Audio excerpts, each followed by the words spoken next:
अहानबदा वांग थोइरबा मपु इबुंगोबु थागतजरी अदुगा नुंसीजरबा थवाइगी इचिल इनाउ सिंगबुसु अइने इकाई खुमनबु उच्चरी मपु इबुंगोगी वाहै पाथोकजगे मफम अनीदगी पाजगे महाकना लैतानदगी साखिबा पात्र अदो चफु साबगी मखुत्ता मवोंग तारमद्रे अदुना चफु साबा अदुना अतोप्पा पात्र अमा महाकी अपाम्बा मतुंग इन्ना साखी हे इस्राएल की इमुंग चफु साबा मी असिगुमना अइना नखोइबु तौबा ngamdabra जेहोबा ना हाय येंगु लैतान चफु साबा मीगी मखुत्ता लैबगुमना नखोइसु अइगी खुत्ता लै जेरेमिया 19 पद 3 अमसुंग 6 तगिनी तामिन नखरबसिंगी थक्ता मपु इबुंगोना थौजाल पिनबिबु ओइसनु आमेन इबुंगोदा चंगजमिनसी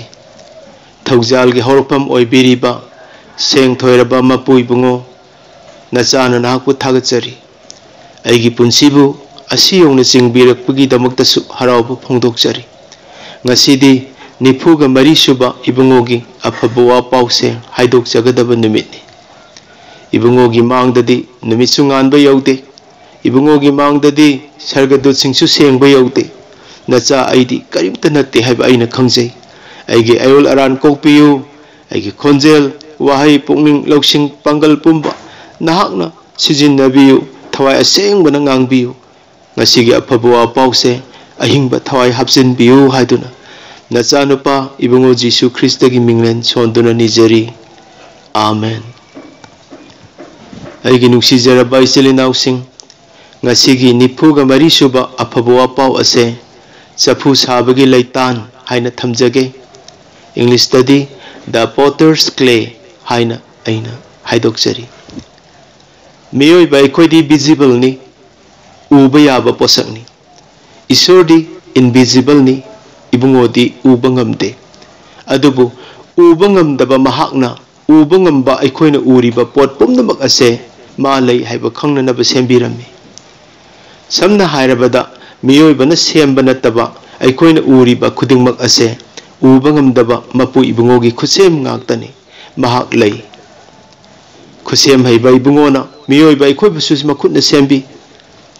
अदुना मरम ओइदुना अइखोइसु मागुमनने युम कई सारी लंबी सोरोक सेमी हैको लैकोन फुरा दलान सेमगली मियोइबा अइखोइना सेम खुसेमनसु मालेम से पिक थले अदुगा जगत यूनिवर्स असिसु येंगबा कांदा यूनिवर्स से मपु इबुंगोगी खुसेम उबा ngamdaba माना सेंबिरंबा उबा याबा पोट ngakta ओइना पिक थले मियोइबनसु खुसेम यामना सेमी ईश्वरगी खुसेमसु पिक थले मियोइबगी खुसेमसु पिक थले अदुबु अइना हंगनिंगबदी शैतान लाई फतबा असिनदी यूनिवर्स द मान सेमंबा पोट करी लेबगे पृथ्वी द मान सेमबने हाबन सागतपा पोट करी उबगे शैतान सेमबा पोट अमता अखोइन उबा फंगदे अदु ओइरबदी मागी खुसेम अमतसु लैतबा ओइरबदी यूनिवर्स द मागी हक मागी राइट करी लेबगे माना पालिबा मालेम सिसु मागी दमुक सेमबा नते ईश्वर मचा ओइरिबा मियोइबगी दमकता मालेमगी लैमाइ थन लैरो हाइदुना मियोइबगी दमुक सेमबनी हाइबसे पाखोन चटपसिंगी थबक 13 कुंतरुक की फर्स्ट पार्ट उबा फंगे सर्गा असिसु ईश्वरगिनी जिसाया हुंफुगी अमदा उबा फंगे अदुगा नोरोक असिसु शैतान सेमबा नते नोरोकती ईश्वरना शैतान अमसु मागी मीसिंगबु लाक्ननबा चैराक पीननब सेंबा मफमनी माथी पंदुप कुनगा मंगा पद 94 उबा फंगे अदुगा शैतान सिंगना ख्वाइदगी पामदबा हैनदबा पनबा यादबा मफमसे मपान नाइदबा कोम नोरोक असिनी मखोइगी नते मखोइबु लाक्ना फमनी मखोइ मफम अदुदा ख्वाइदगी वाबा मफमनी मदो लुक निपान की कुंथ्रा माथोइद उब फंगी मसिदगी अखोइना खंगी ईश्वर का सैतान का यानब लेते इचिल इनाउसिंग अनिसुब कोरिंथिया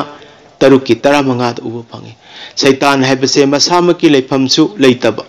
माना सेंब खुसेंब मत मागिनी हैबसु लेतब मसामकी पोजीशन सु सेंब ngамदब करीमतसु लेतब महाकना सकलोन होंग होंगदुन मियोइबबु थेमगा क्रिश्चियन सिंग पंगथरी माना पीबा पोट खरदा इबुंगो जिसुना हाय हुरान बदुन हुरान ननब अमसुंग हात ननब नत्तना लागते अदुबो अइदि नकोइन हिंगबा अदो मरांग काइना फंगननब लागले जोन तरागी तरा सैतान मियोइबबु थेमदोक्तुना अखोइबु अपाम्ब पीरगा हक्चांगी ओइबदा नुंगाइ हंदुना कौथोकपा असे मांगननब अमसुंग सीननब नत्तना अतै करीमत नत्ते माना कौरिबसे हालगेना खोइबु कौबनी अदुबु इबुंगो जिसु क्रिस्तना अखोइबु कौबिबदी लोंबनाइदब पुंसी पीगे अदुगा लोइनना अखोइगी पुंसी से एदेंद कायख्रबा इपा इपुसिंगना पाप तौपदगी मौंग ताखिद्रब पुंसी से चफू साबना अमुक खन्ना चफू अदु सेंब ngambagi हक लेबगुम अइना नखोइबु सेंबीगे हाइदुना कौबनी इबुंगोन इहान हना माथि पंदुप मरी पद तरा मापंदा सेबोक सिंगबु कौबु हौबु मतमदा अखोइन उबु फंगी फॉलो मी अइगी इतुंग इल्लु I will make you अइना नखोइबु सेंबीगनी हाइरगा कौबु हौई follow me I will make you fishers of men इतुंग इल्लु अइना नखोइबु मी फाबसिंग ओहेनगे हाइरगा कौबु हौई मसिदगी लौथोकपा याबा पॉइंट अदुदी इतुंग इल्लु follow me हाइबसिमा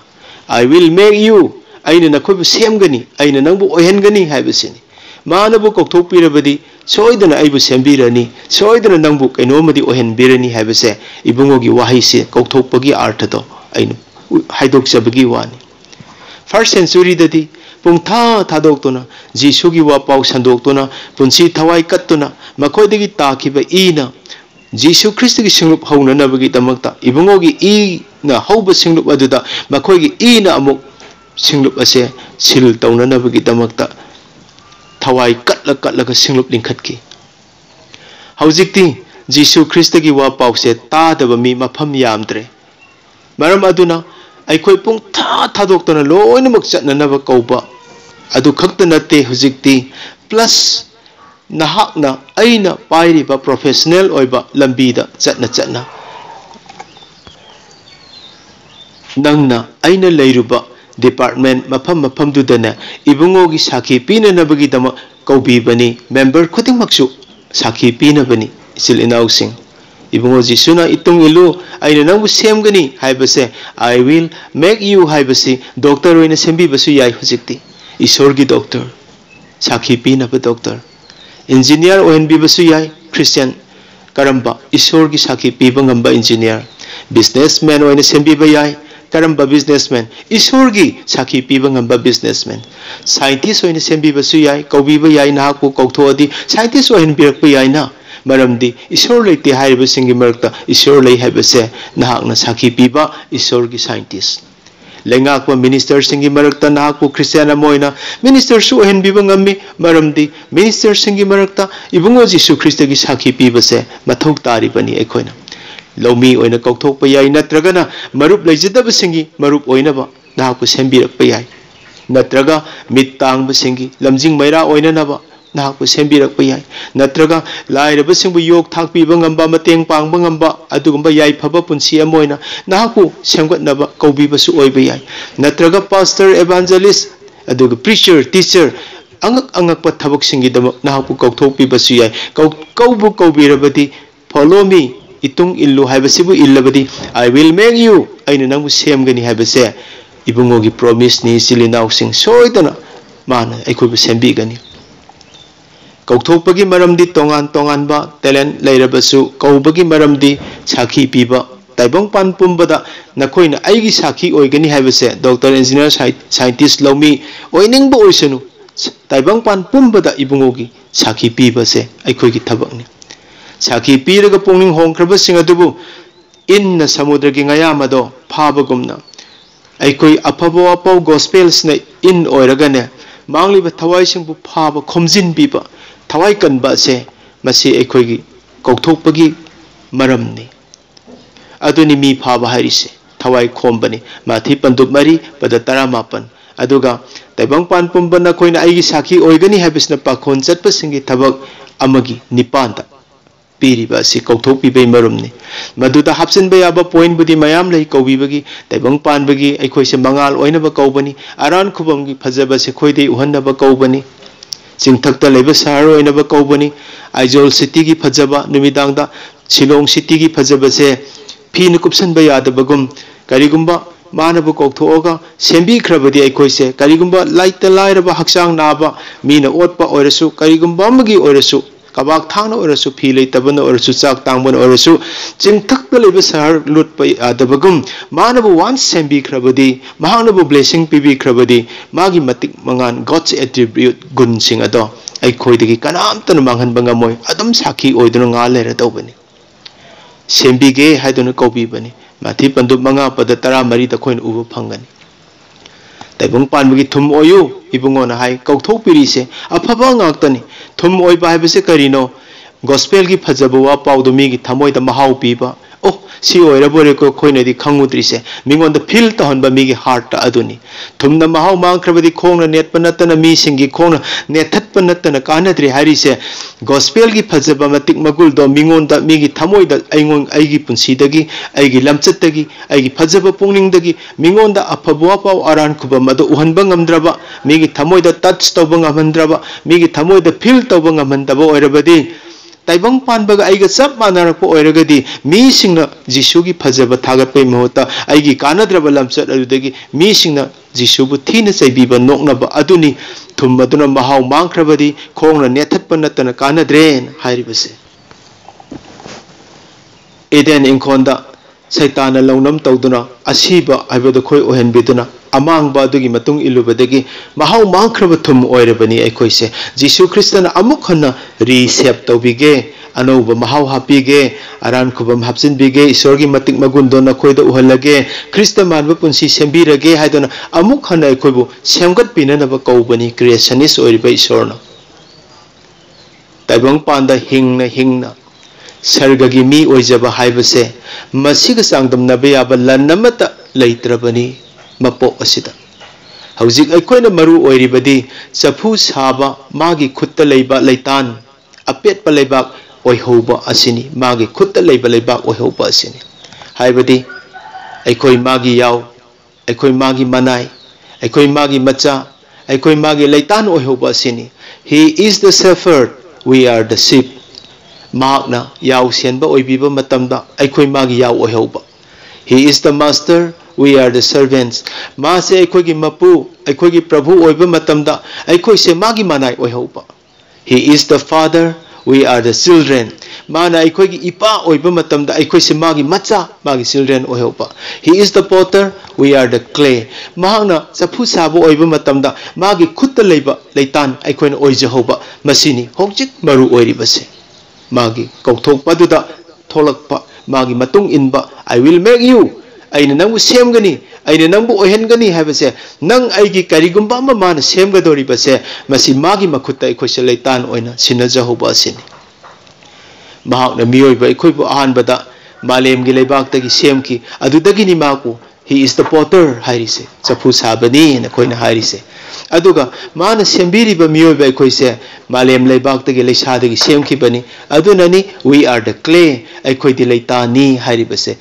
मधु महौरोन अनिगी तरेता उब फंगनी माना लेबाक तगी पोटर ओइरगा अखोइबु क्ले लेबाक मी ओइन साबी खिबसे बाइबल द सफु साबा पोटर हाबिसे तरागा निपालक यावी क्ले लेबाक लेतान हाबिसना कुंथ्रागा माथोइरक यावी लेतान लेबाक लोइनमक सफु साबद सिजिनब नते चिलिनाउसिंग सफु साबगी थवाइना खोइदाबा leitan leibaki phajaba saruk sing do laukhatlaga mahakna tongan phajaba patra sing sabinaba magi khutta khomaga pukiba adu khaktamak sadoini lemhauba sing aduna adum leibak oiraga adum lehauga doribani aduga sab manana mana sembiba mi sing ado adu khaktamak ishorgi mi oihauga doini mana semkidaba magi khutta leitaba mana kaubada tholoktaba मीसिंग अदुना अदुमक हानगी अमांग पाप की आदम की मचा सिंह शैतान की मी ओरगा अदुम ताइबंग पान सिदा ताइबंग पान की मी ओरगा लोइखी गदोरिबनी चफू साबना लैतान मतुम अमदगी अरूब थबक की दमक सिजिननब पात्र नत्रगा अराइब थबक की सिजिननब अचंब पात्र साननबगी हक राइट मागी मतिक लई हैबसे रोमियो मापन की कुनगा माथोइदा फजन ईदुना लई चफू साबना पात्र खरबु सनाना साई अदुगा पात्र खरबु लुपाना साई अदुगा मतमदुगी कमल ओइना साब सिजिनबा थाइनगी मतमद साब पात्र सिंगदी लैबाकना अयाम साई अदुननी अखोइसे he is the potter we are the clay एन प्रमाण तौरिबसे ओती अरीब वालेपनबद इजराइल सिंह असे ईश्वर की लैबाक लैतानी ईश्वर न मखोगी चफू साबनी इजराइल सिंहबु अमुक नौना रिसेप तौबिगे हाइदना मागी मी ओइरगे हाइदना मपुई बुंगोना कौबीबनी अदुबु इजराइल सिंहदी मागी मफमदा लाखिदे नोंमा थमोई पेंद्रबा मपुई बुंगोना मान कौबदा मागी वा इंद्रबा लाक्त्रबा इजराइल सिंहबु परा तंबिनबगी दमक जिरेमियाबु चफू साब निपा अमगी मनाक्ता थाकी निपा अदुना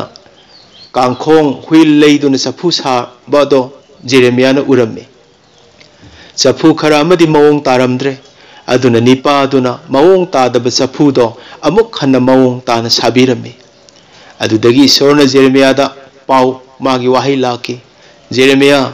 चफू साबना मवोंग तादब चफूदो अमुक हन्ना मवोंग ताना साबगुम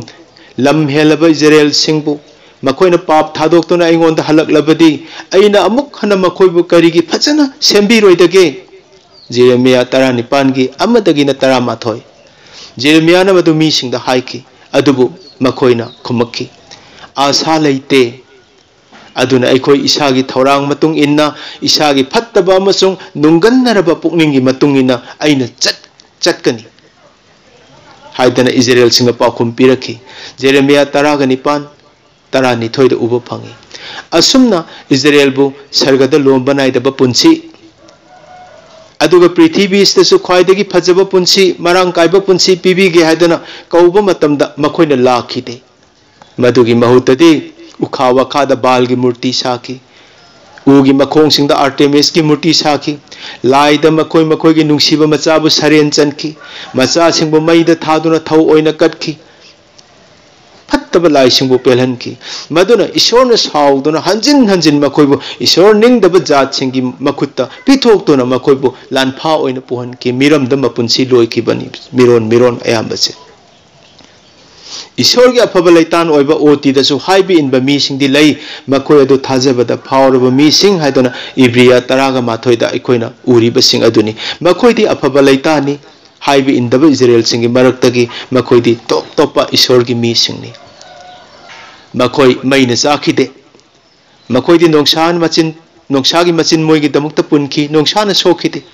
चंगना सिबा उदना मैगी दोलाई तोंदुना सर्ग काखी खरना हिंगना लौखटपिकी मैनुंगदा लंगसिनबदा मैरीदा मखोइबु चाखिदे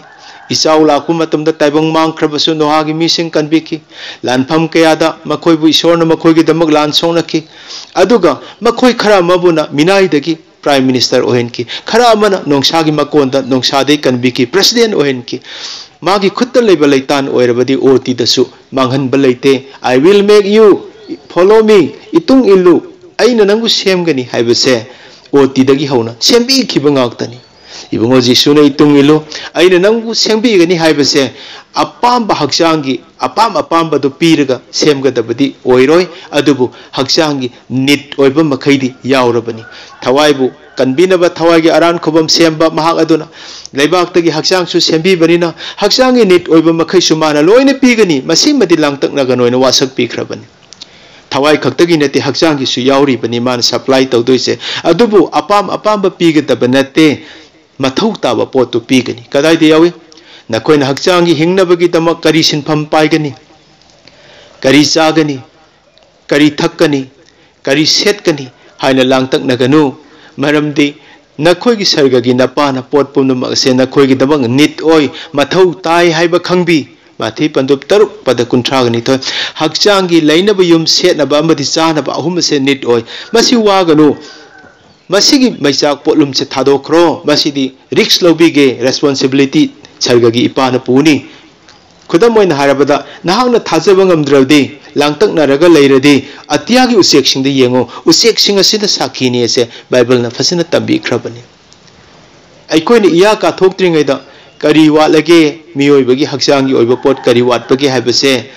तसेंगनमक सरगगी इपान खंगबी थवाइगी ओइबदसु चंगजरकपदा थवाइना थलहनबिनबगी थौरांग सरगगी इपान लोइना खंगी माथि तरुकी निपानदा थवाई हक्सांग अनिमकी निट ओइबा अदुदी मान पिबीगे हाइबसे मागी मतुंग इल्लु मागी खुत्त लेबा लेतान ओयु हाइबसे मस्ता हक्सांगी दमक अइखोइना वाबगी सोल्यूशन अदु लोइग्रबनी इसिलिनाउसिंग कयादा नुंसिख्रबनो अइखोइसे महागना अइखोइदी क्लास लेजदे अइखोइदी संग लेजदे अइखोइदी करीमत हैतब मीनी अइखोइबु करी ओइना सेमदोइनो ngамmoida हाइना खनबा करीगुम मतमदा फावरंबा याय नहागना ना क्लास वांगदबा याय बाइबल कॉलेज दा तंबा मीसु ओइदबा याय अदुबु चफु साबा हाइबसिना लेतान अदुबु साबा ngамदबा करी लेबगे मागी मफमदा लेतान ओइना surrender तौरो इसाबु चंगजरो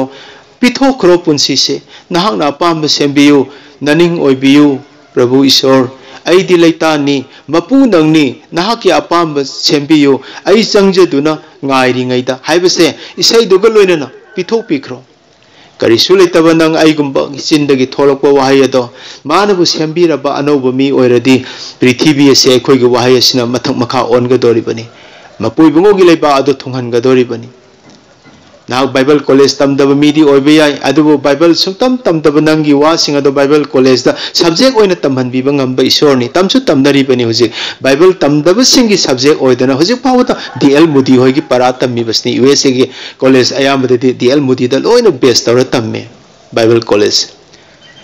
isorna bu sembiradi matik chadaba theologian oidaba mi kayana prithibhi ase generation da makoina faikap faina nga aga makoi krista gi mahusin kripani madugum mi khardang panjake nak pu semba ngamoi lairik so hayaude wa ngang bu su haite kari semaka doino jisuna su hai gano madam goyon hai dang si famous preacher oiriba french writer su oiriba lising amaga chatruk nipuni panda pokiba adugumba french ki writer oiriba nupi ado माने influence तौबदगनी Europe असे मथक मखा ओलमिसे ख्रिस्त की लेबा ओहलमिसे Europe की थाउमई हायरदी madam Goyan बु खंगनै महा theologian नते Charles Finney महा असे मागी जनरेशन दा यूएसए दा स्पिरिचुअल फादर हायरदी मा बु खंगनै महा बाइबल तमखिबा मी नते होली स्पिरिट बैप्टिज्म से महा न इहान हान तंबीबा होगिबने अदु महा तंगस्टिंगांगदे मियामना हेरेटिक हाय अरोइबददी माना सुमिसिने दम महा यूएसए की स्पिरिचुअल फादर है खंगनरिसिन डीएल मूडी चार्ल्स फिनी की फॉलोवर नि मागी छात्र नि महा ममिंग लेबे इवेंजलिस्ट नि यूएसए की बाइबल कॉलेज खरे द मागी सब्जेक्ट से फजन तम्मी यूएसए योग्रदि मूडी की परासी हम मेन होइना तमनरी हुजिक सुदम याउरी अदो महा की जनरेशन दा मी सिंग जीसु ख्रिस्ट राइन हंगबदी डीएल मूडी नि महा थियोलॉजियन नतेना ईश्वर ने season नखरबदी follow me aigi itung illo dl mudi na inkibagani I will make you aini nang semgani mana sembi kibadagi mudial mudi phaujabani jesse pen lewis mark lewis pen gi nupini so li semga chanipan humphuma toida wales ta pokpan mark famous revival preacher ni mark most famous revival writer ni bible college ta ma sungtam tamkhide ma di isam chamba layman ni adubu magi maming chalaba lairik the work of demon on christian aduga atopa lairik sing aduna mi sing da achumba doctrine bu bible college su tamdaba mana doctrine hai bisu miyo ba tambiram masa khanghan birame ngaktra mag russia india aduga scandinavia canada united states ta thogal tawduna koi chatuna prithibhi se हाइनिंगाई लेतना मा येंगा मी सिंग असना जीसु सि उबो फंगजखिबा अदुगुंबा नुपी मनी आई विल मेक यू आइन सेमगनी हाइख्रदि लोयरे सिदा हाइबा हाइतबा लारी हाइबा हाइतबा बाइबल कॉलेज तंबा तमदबा करिम त नेट ओइते जीसु ख्रिस्टन कौथोक मतमदा गमालियल की मी कौथोकतेना Paul khakta ni madi changpha pha bani adu Gamaliel gi tamoba theology to loin manghan da ba yaro na arab tam tongana loin kaw tho halin adu Jesus Christana loin mong mangkre Christa khakta nga heure kandu da sijin nari ni ibungona ngasi ekona thak khwaidagi wangba asengba Bible ase nga phaba sing ni ibani isam chamba mi sing na yaw senba sing ni ibani Ishon sem gi haredi I will make you haredi sema dawbani mathang da pastor watchman ni China gi malembu phaigak phaina ngaklamba ko gi tu go to review mambu ngakpa gumna nga ami ba yumbi ni ma theology an nate ishor gi aphaba laitan oijaru badagi ishor na mabu sembi bani Sadhu Sundar Singh Nuksidra Mahak Bible Tamde Punjab ke Raipur da pokpad Rampur da aduga USA da country sing da mabu satpa mafam da Jisu la Jisu natra sibo na khudo mina thin khido karigino ma theology an sunatte ma satpa mafam da Jisu oina uri do karigino I will make you aina nang sem gani habido Sundar Singh bu sembi ki pakhaktan Bhagat Singh India ki maming leraba Jisu Krista ki manai ni Mahak Bible tamba nate hariba mi sing ase Jisu na follow me haibadu da punamak thadok tuna tung injakiba I will make you aina nangbu sem gani haibadu da sembi ki bangaktani makhoi potters clay chapu sabagi makutta leiba aphaba laitan oijarubagi ni mapui bungona malem se le semba matamda malem se atia malem ihan han semba sembi adubu matam du da malem se maong nairamde maong nai deb aruba isingi imaido imam mamlamme aduga isorgi thawaina isingi imai thakta khanjinduna leirambe maihoron amagi pada ama ani da ugani masi parubadagi aigi punsina langtaknaba pung tha thado nokna ai mapung phadaba yamna below poverty line the haujarakpa family orasu Genesis Maihoron 1 gi amaga ani ga se hek parubadagi ai awaba pungko koki atya malem sembi ba matamda malem se mawong naite habasima khange ai gi punsi ga manare tana aruba isingi imaido imam mamlammi habasisu ai gi punsi su imam mamaga hawra idana adubu mawong naidraba phajadaba isingi imaidusu amambana khanjinduna leikraba malem ado fattaba kanana sokpa yaroi aine phajjarba universe ama semna bagini haiduna mawong tadraba malem do mapu ibungi thawaina phajjana khanjalaga kanamtana sokpa yaroi masi aigi pla leibani chapu saba aigi khutta leiba laitani haiduna mawong tadraba malem isingi imai amamba akibana kupibado Ishor gi thawaina sukha thadokte khanjalaga thammi Maihoron pandup ama pada ani da uba phangi aikhoina uriba phajaraba atya malem se ibungona sembi bani mawong taramba natte ahanba numitama na light mangan semki amambadagi mangan khaidoki to asumaina khoisu semba horaka doriba ani suba numite atya amasung ising khaidoki ahum subada samudra kangphal khaidoki mari suba numita numitha thon misak semduna numit tha hapta aduga sahi season khaidohon ki mangani suba numita nga usek sing semki samudra da len ki atya da pahen ki iro nungta tarungni suba numita sanga punumuk sembaga loinana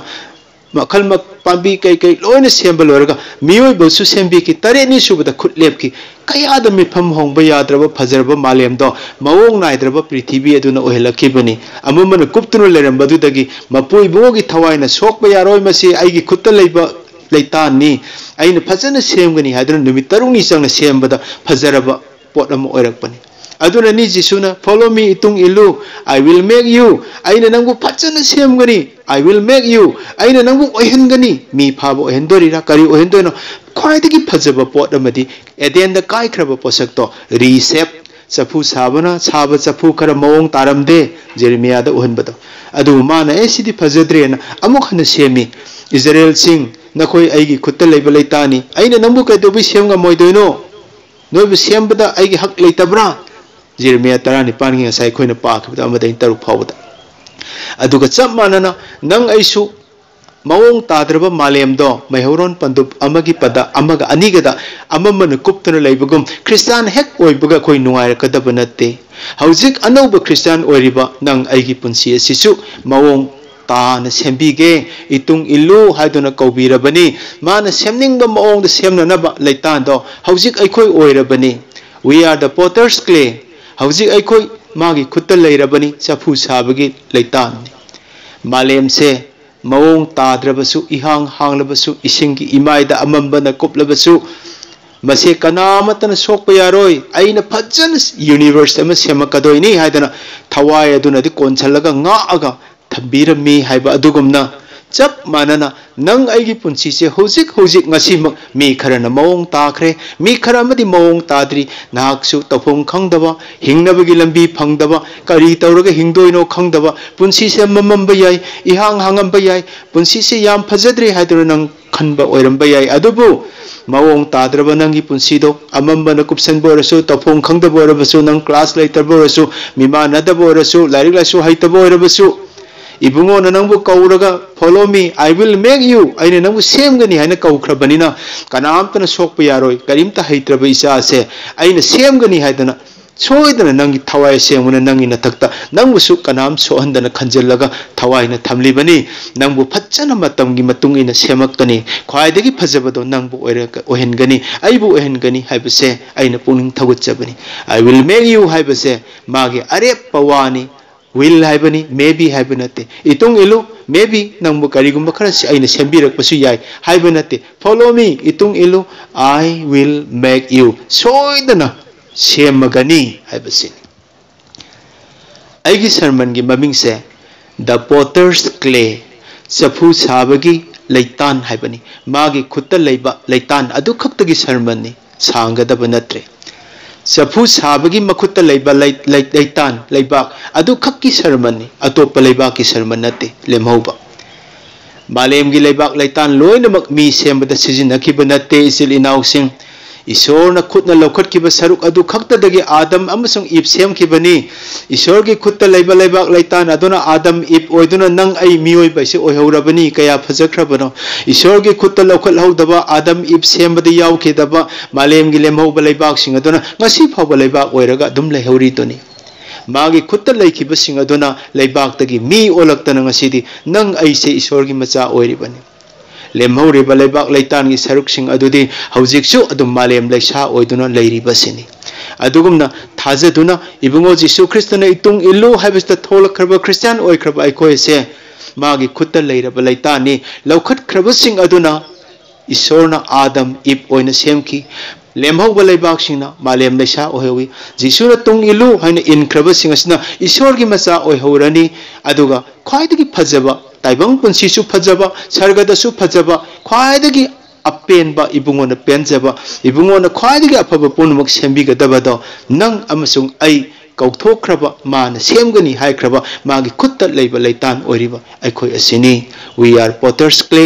अखोय चफू साबगी मखुत्ता लैबा लैतान अदुनी पुंगनमकी थक्ता मपुई बुंगोना थौजान पिनबीबा ओइसनु आमेन।